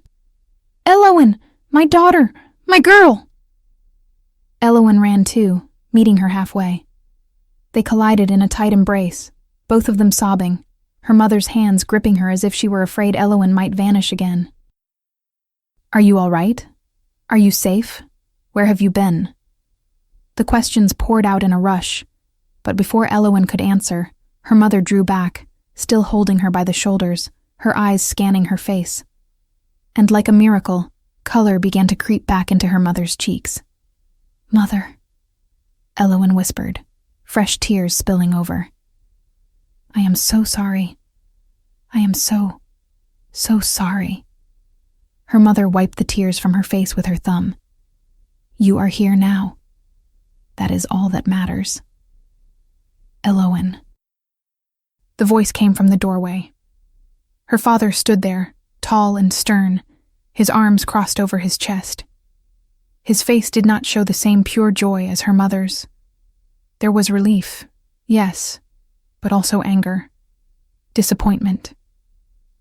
"Father," she said, her voice wavering. He descended the steps slowly, each one measured. When he reached her, he simply stood there, looking at her. And then, to Elowen's surprise, he pulled her into a quick, tight embrace. "You frightened us," he murmured in her ear. "Do not do that again." But when he stepped back, the hardness had returned to his features. "We have much to discuss." Then Elowen saw movement behind him. Evelyn appeared in the doorway, dressed in pale green, her blonde hair perfectly styled, pretty as always. "Sister," Evelyn said, her voice too sweet. "How wonderful that you are back." Elowen did not answer. She did not trust her own voice. It was then that her father seemed to finally notice Rhaice. He turned, his eyes widening at the sight of the Alpha King standing there, silent and imposing in all that black. "Your Majesty," her father said quickly, bowing. We were not expecting." "I brought your daughter home," Rhaice said simply, his voice calm. "She has been under my protection." The silence that followed was heavy. Elowen's father looked from Rhaice to her, then back again, clearly bewildered. "Perhaps," Rhaice went on, "we should speak inside. There is much to discuss." The sitting room was suffocating. Elowen sat on the sofa, her mother at her side gripping her hand tightly. Her father stood near the fireplace, arms crossed, face severe. Evelyn sat in an armchair, her hands delicately folded in her lap. But her eyes kept flicking between Elowen and Rhaice with poorly hidden envy. And Rhaice stood near the window, hands clasped behind his back. "So," her father began, his voice controlled but edged with steel, "are you going to explain what happened? Why you ran? Why you left us without a word?" Elowen swallowed. "I could not marry Lucien." "Could not." Her father raised a brow. "Or would not." "Both." She lifted her chin, forcing herself to meet his gaze. "I cannot marry him. I do not want to marry him." "And why not?" her mother asked, her voice gentle but worried. "You have known each other since childhood. You love each other." "No." The word came out louder than Elowen intended. "No, I do not love him. And he does not love me." "Of course he loves you," her father said, his patience clearly thinning. "He has been frantic looking for you. He came here 3 times asking for news. If that is not love—" "It is guilt," Elowen cut in. "He feels guilty. That is not love." "Guilty of what?" her mother asked, frowning. "Tell the truth, about him and Evelyn." But when Elowen looked at her sister, she saw the panic in Evelyn's eyes, the fear, and despite everything, despite the betrayal, she could not do it. "Of pressuring me," she lied. "Of rushing the wedding. Of not giving me time to be sure." Her father let out a frustrated sound. "You had years to be sure, and now, suddenly, on the day of the wedding, you decide you are not?" "Yes," she said firmly. "Yes, that is exactly what happened." "Elowen, you know what this does to our family?" her mother asked, her voice pleading as she squeezed Elowen's hand. "We need this alliance. We need Moorhaven's money. Without it, we will lose everything." Guilt sliced through her chest like a blade. "I know. I am sorry. I truly am. But I cannot—" "You can," her father said, taking a step toward her, his voice growing harder. "You can and you will. Moorhaven is still willing to marry you. He says he forgives your episode. That he understands you were frightened." "Episode?" Elowen shot to her feet, anger flaring. "It was not an episode. It was a decision." "A selfish decision," Evelyn murmured, quiet enough to sound innocent, but loud enough for everyone to hear. Elowen whirled toward her, eyes narrowing. "What did you say?" "Nothing," Evelyn said quickly, dropping her gaze. "Only that, well, the whole family is suffering because of your decision. That does seem a little selfish." "Her. She has the nerve to call me selfish when she—" "How dare you!" Elowen began, but her father cut her off. "Enough!" He slammed his hand against the fireplace mantel, the sound echoing through the room. "This ends now. Elowen, you will marry Moorhaven. There is no other option." "There is," she said, her voice shaking but steady. "I can say no. And condemn your entire family to ruin, to poverty." Her father stepped closer, his face flushing with anger. "Do you have any idea what people are saying? The scandal you have caused? No decent man will want you now. Moorhaven is your only chance." "Then I will die unmarried," she said, tears finally spilling over, "because I will not marry him." "Elowen." "And how?" Her father suddenly turned to Rhaice, as if just remembering his presence. "Did you end up with His Majesty?" Every eye shifted to Rhaice. He had remained quiet throughout the entire argument, merely watching with that aggravating calm. But now, with all attention on him, he stepped forward. "I found her," he said simply, his voice steady. She was on the road, alone. I offered her shelter in my castle. It was all entirely proper, I assure you. Elowen's father studied him, eyes narrowing. You simply offered shelter? Without asking anything in return? Without asking anything. Rhaice confirmed. And why would you do that? For a woman you barely know? Rhaice smiled. That small, dangerous smile. Because any woman brave enough to run from her own wedding deserves a second chance. Silence crashed over the room. Elowen's father looked from Rhaice to her and back again, clearly trying to make sense of it. Well, he said at last, we are grateful for your generosity, Your Majesty. But now Elowen is home, and she will fulfill her responsibilities to this family. I will not, Elowen said, her voice firm despite the tears. Father, I cannot.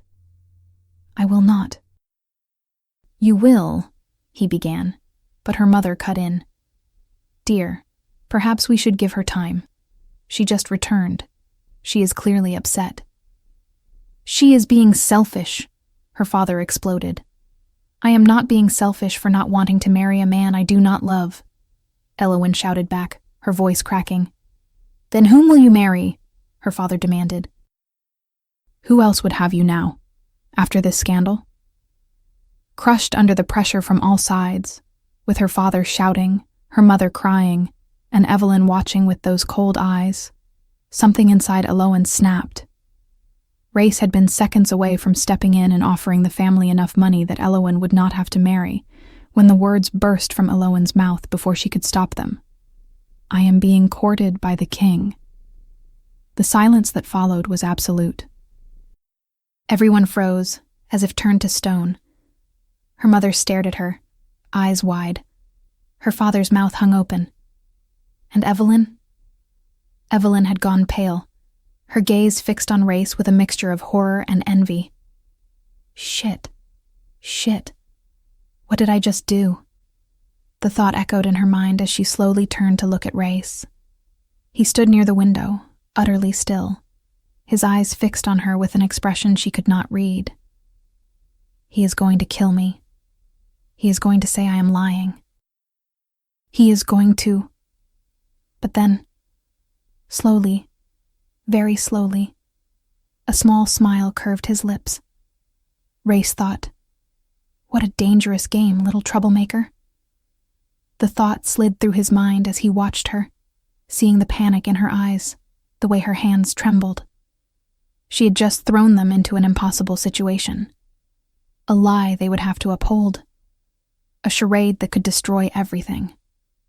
Or it could be exactly the opportunity he needed. Because if he confirmed, here and now, that he was courting her, she would be free. And he would have time. Time to make her truly fall in love with him. Time to prove he was more than some temporary refuge. It is a gamble, but you have never been afraid of risky bets. So he stepped forward, that small smile still on his lips, and said with absolute calm, It is true. The words hit like a bomb. Elowen's father spun so fast he nearly stumbled. What? It is true, Rhaice repeated, walking toward Elowen with measured steps. When he reached her side, his hand found hers, fingers threading through hers. Lady Elowen has caught my attention, and I intend to court her properly. Elowen looked up at him, stunned, and he gave her a quick wink. Just follow my lead. But... Her father was speechless. Your Majesty, this is... I had no idea. Nor did we, Rhaice said gently. It was unexpected. For both of us. But it happened. Elowen's mother was crying again, but this time from joy. You are... Oh, my girl. Oh, this is wonderful. Is it? Evelyn cut in suddenly, her voice sharp. Everyone turned to look at her. She was on her feet now, her hands clenched into fists at her sides. How do we know this is true? Maybe she is just lying to avoid marrying Lucian. Rhaice's eyes narrowed dangerously. Are you calling me a liar? Evelyn went white. No, Your Majesty, it is all very sudden. Very convenient. Convenient, Rhaice repeated, his voice dropping an octave. He released Elowen's hand and took a step toward Evelyn, who immediately backed away. You think a king would lie about courting someone out of convenience? No. Evelyn swallowed hard, her eyes wide. Because if that is what you are implying, Rhaice went on, that fearsome king mask sliding perfectly into place, you are questioning my honor, and that is dangerous. The silence was so thick no one dared breathe.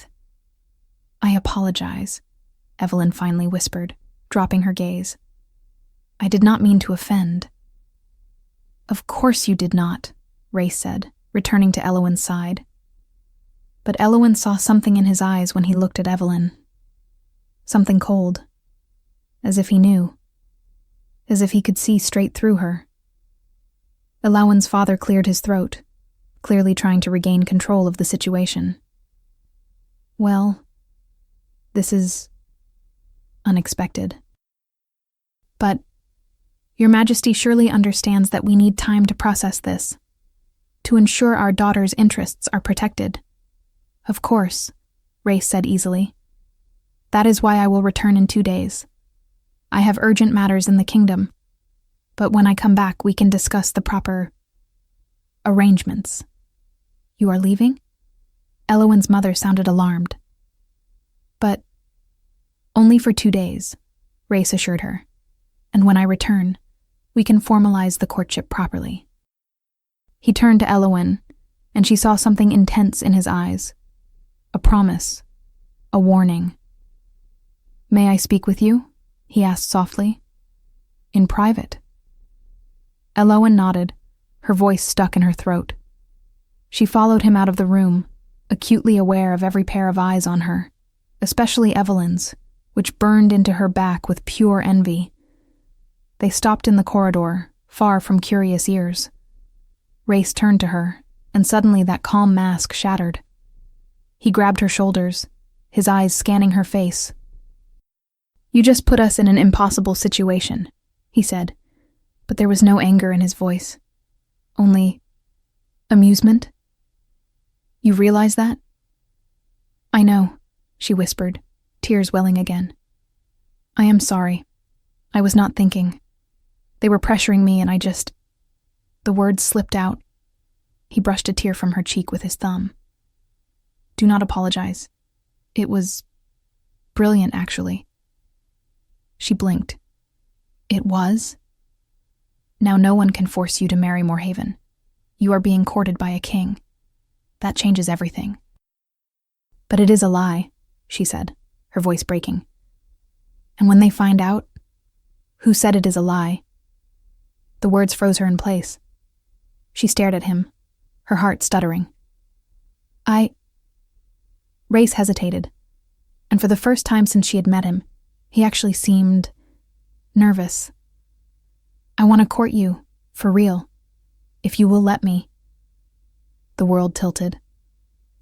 Elowen stared at that face, those intense eyes, and felt something explode in her chest. You do? More than anything, he admitted, his voice rough. But only if you want it too. That word echoed in her mind. For the first time in her life, someone was giving her a choice. A real choice. I choose you, she whispered. The smile that broke over his face was devastating. And then he leaned in, and she thought he was going to kiss her. Her heart racing, her whole body tipping toward him. Elowen?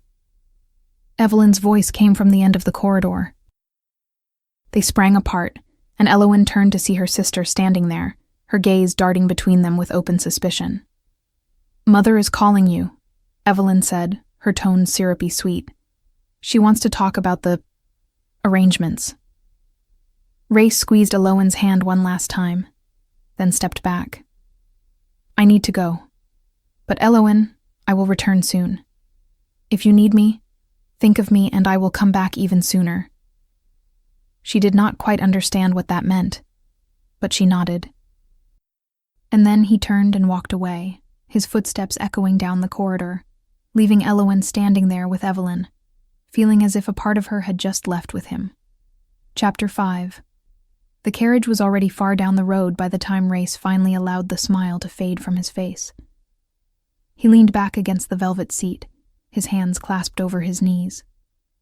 The city was half a day's ride away, long enough to order what he needed and return before the second day was over. A ring. He had lied to her. There were no urgent matters in the kingdom. There was only this, the desperate need to go into the city, to the most talented jeweler he knew, and commission something worthy of her. Nothing is more urgent than her now. Nothing. Evelyn closed the bedroom door and turned the key. Her hands were shaking as she pulled paper and ink from the desk.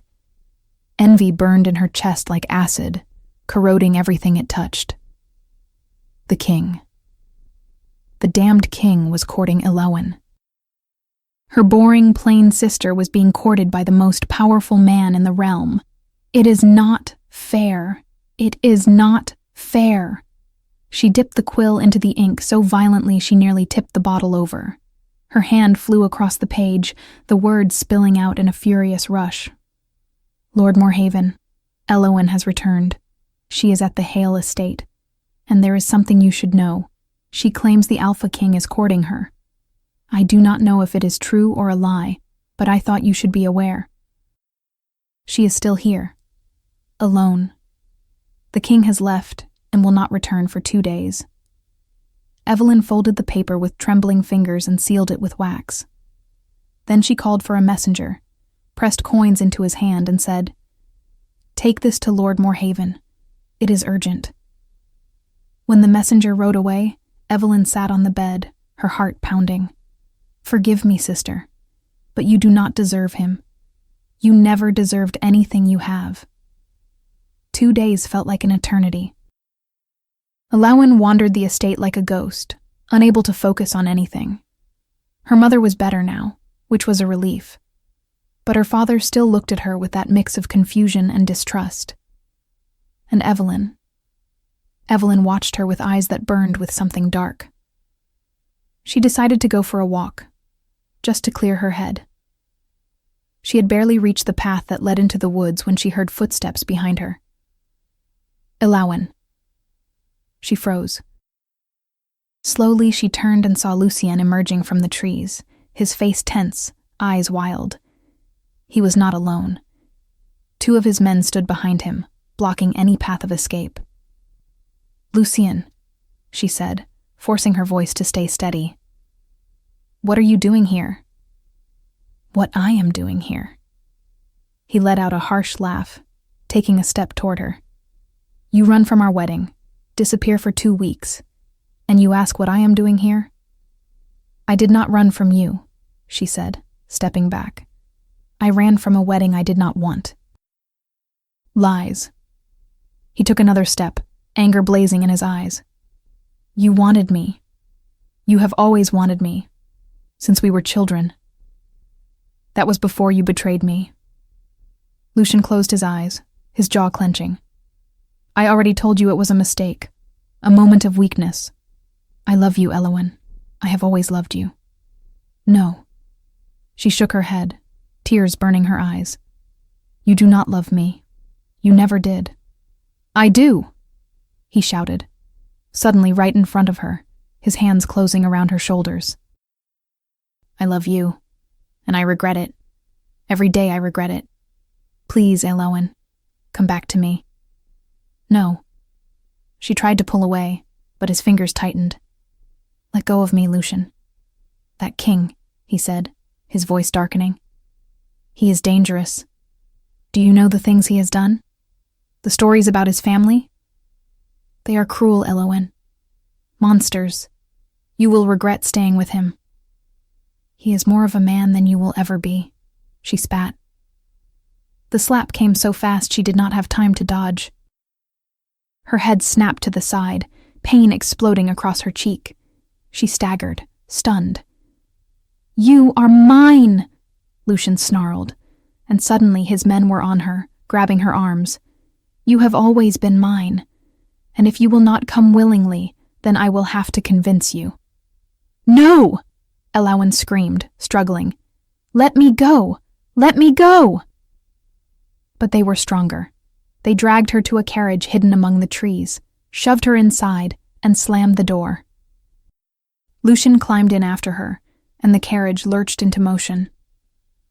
"Where are you taking me?" she demanded, wiping furious tears from her face. "To somewhere that king will not find you," Lucien said, leaning back against the seat.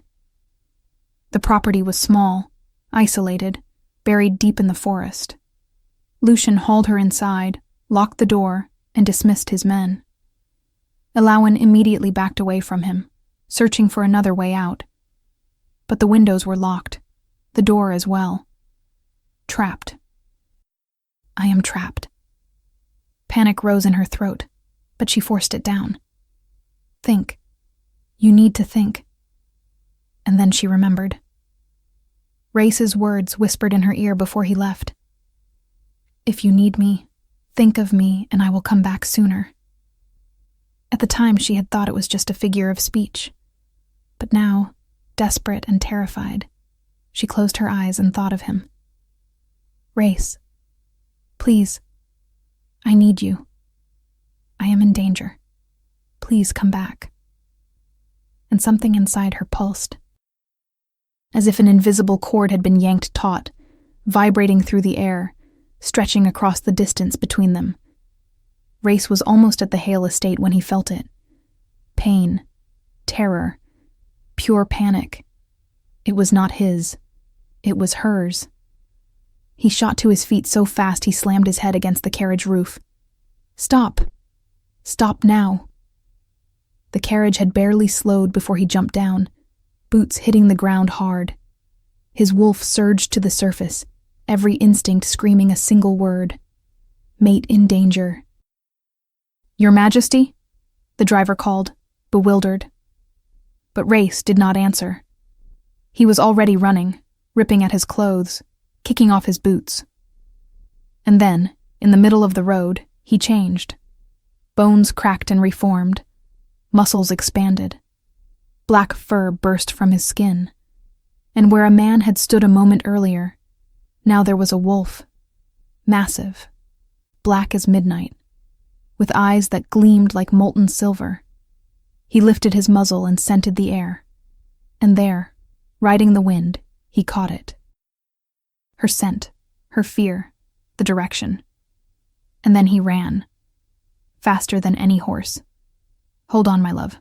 I am coming." Elowen was backed against the wall when she heard it. A howl. Low, deep. It made the windows rattle in their frames. Lucien froze, his head snapping toward the door. "What?" And then the door exploded. Wood flew in every direction as something huge, a black wolf, burst through, landing in the middle of the room on 4 paws. Elowen screamed, throwing her arms over her face.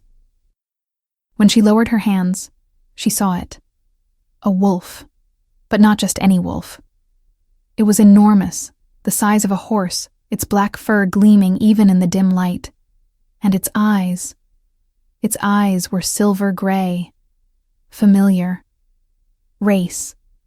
"Impossible," Lucien whispered, stumbling back. "How did you—" The wolf growled, a low, threatening sound that made the floor tremble. Then, slowly, he padded toward Lucien. But Lucien changed too.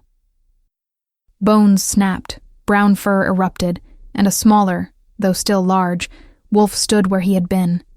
The 2 wolves faced one another, circling, and then they attacked. It was fast, brutal. Rhaice was bigger, stronger, faster.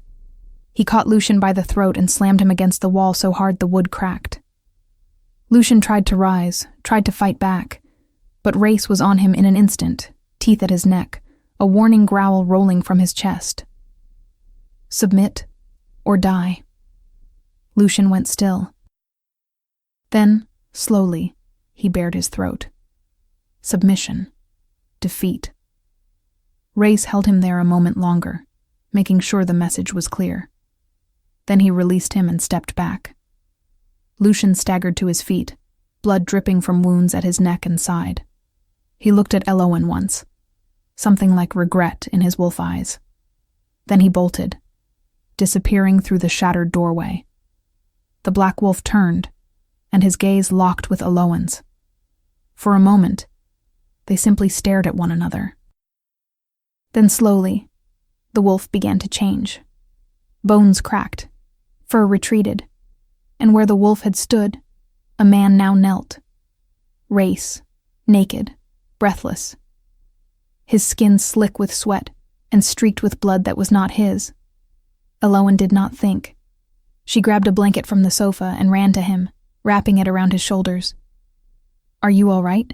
he asked, his hands coming up to her face, her shoulders, as if checking she was whole. "Did he hurt you?" "I am fine," she whispered, though tears were streaming down her cheeks. "You came. I thought of you and you came." "Always," he said, his voice breaking. "I will always come." And then the mask dropped. That king's mask, of control, of power, of unshakable calm, shattered, leaving only the man, raw, terrified. "You nearly killed me," he said, pressing his forehead to hers. "When I felt your fear, when I realized you were in danger, I could not breathe. I could not think. I could only run." "How did you feel it?" she asked, her hands cradling his face. "Because you are my mate," he said, finally speaking the words aloud. "My soul bond. I have been dreaming of you for a year or more, Elowen. Every night. Your fears, your joys, your laughter. I knew you before I ever met you." She stared at him, eyes wide. "What do you mean?" He smiled, though there were tears in his eyes as well. "And when I finally saw you, when I finally found you, you were promised to another man. It was agony, watching you with him, knowing you were mine and not being able to touch you. Rhaice, I lied," he went on, the words tumbling out. "When I said I had urgent business, I did not. I went to buy this." He reached for the pocket of his discarded coat and pulled out a small box, opening it. The ring inside flashed. "I was going to ask you to marry me, truly, properly. But then you were taken and I—" His voice broke. Elowen watched tears spill down his face, tears he did not try to hide. "I thought I was going to lose you," he whispered. "And I cannot live without you, even if you do not love me, even if all you feel is desire. I will take it. I will take whatever part of you you are willing to give." "Rhaice," she said, her voice steady now. She held his face between her hands, forcing him to look at her. "I love you." He went still. "What?" "I love you," she repeated, smiling through her tears.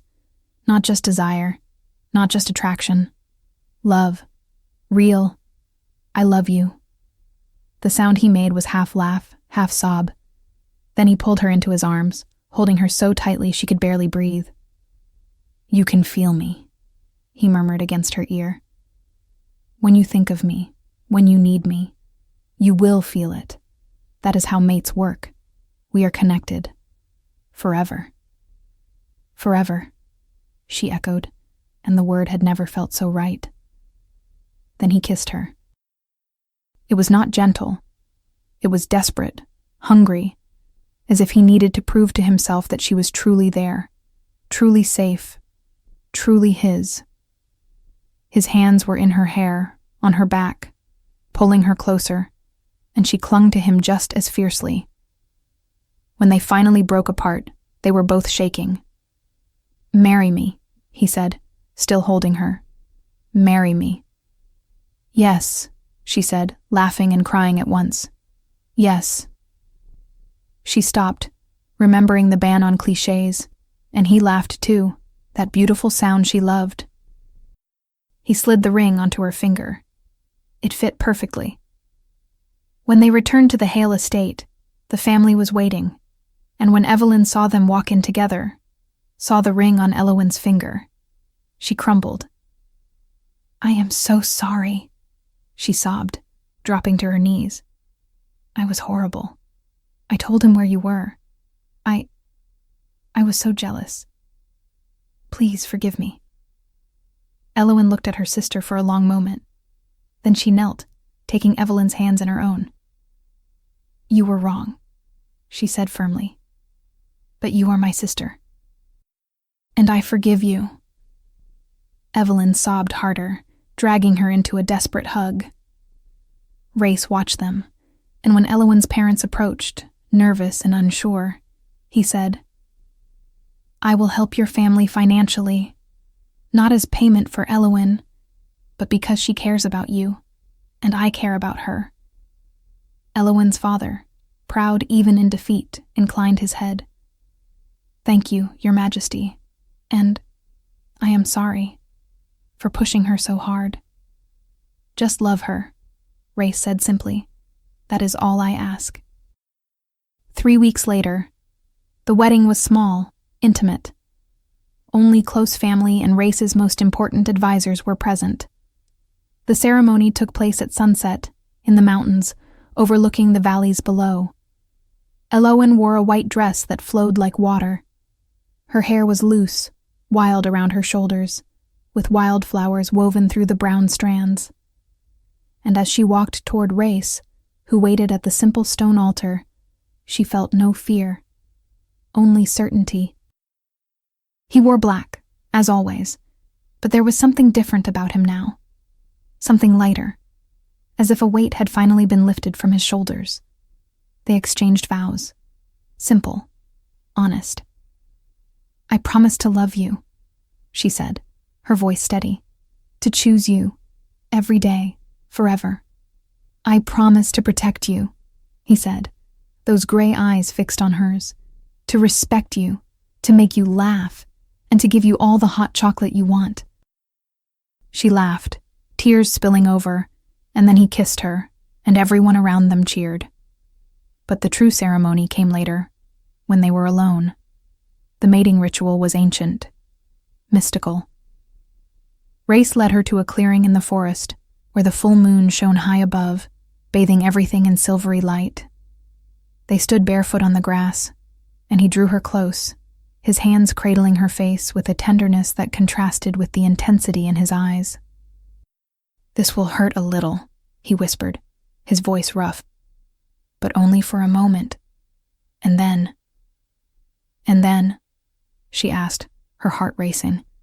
And then you will feel me, always, in every breath, in every heartbeat. He bent his head, his lips brushing the spot where her pulse throbbed at her neck. Are you ready? Yes, she whispered. Then he bit. It was not savage, but it was deep. His teeth broke her skin, and she gasped at the sharp pain that shot through her. Almost immediately, though, the pain shifted into something else. Heat. A burning rush, as if molten fire were being poured into her veins. And then something changed. The air grew warmer. She felt something open in her chest, as though a locked door had been thrown wide. Suddenly she could feel him, not just physically, emotionally. His feelings, his thoughts, like a soft whisper at the edge of her mind. Love, joy, devotion, peace, possessiveness, protectiveness. Do you feel it? He murmured against her skin, his tongue soothing the mark he had made. I feel it, she breathed, awestruck, her fingers rising to touch the spot where he had bitten her. It was hot, pulsing. Rhaice drew back just enough to meet her gaze, something fierce and possessive blazing in his expression. Now we are bound. Completely. You are mine, and I am yours. We belong to each other. Epilogue. Months later, Elowen stood at the giant bedroom window in the castle, watching the sun rise over the mountains. The view never grew old. It always stole her breath. Strong arms slid around her from behind, pulling her against a warm chest. She smiled, leaning back into him. "Cannot sleep?" Rhaice murmured in her ear, his voice rough with sleep. "Just admiring the view," she said, covering his hands with hers. "So am I." But when she glanced back at him, she saw he was not looking at the mountains. He was looking at her. "You are impossible," she laughed. "And you love me for it," he said, wearing that small, cocky smile she adored. "Unfortunately," she said, pretending to sigh. He turned her in his arms, drawing her closer, his eyes dancing with amusement. "Unfortunately?" "Terribly," she replied, but she was smiling.